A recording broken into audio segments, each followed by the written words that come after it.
মানুষের সময়ের নামই জীবন।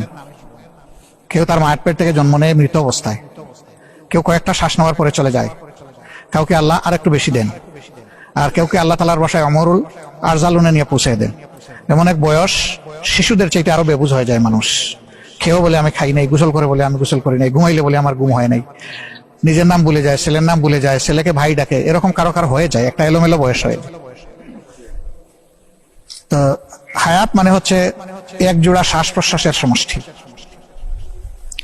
মানুষের সবচেয়ে ছোট আয়ু হলো 2.5 সেকেন্ড।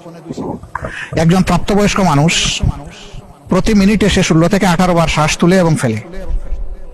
তা আমরা যদি শ্বাস তোলা এবং ফেলাকে ডাবল করি তাহলে হবে 18 দুগুণে 36 অথবা 16 দুগুণে 32, আর 1 মিনিটে থাকে মাত্র 60 সেকেন্ড।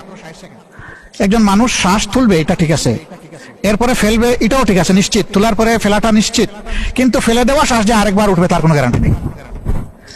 অতএব আমার জীবনটা হচ্ছে এই ফেলে দেওয়া শ্বাস, এবং এটা সময় হচ্ছে 2.5 সেকেন্ড মাত্র। এই সময়টা বড় মূল্যবান, আর সেই সময় থেকে আপনাদের ঘন্টা 1.5 ঘন্টা এতগুলো মানুষের আমরা নষ্ট করেছি। আল্লাহ আমাদেরকে ক্ষমা করুন, আপনারা আমাদেরকে ক্ষমা করুন।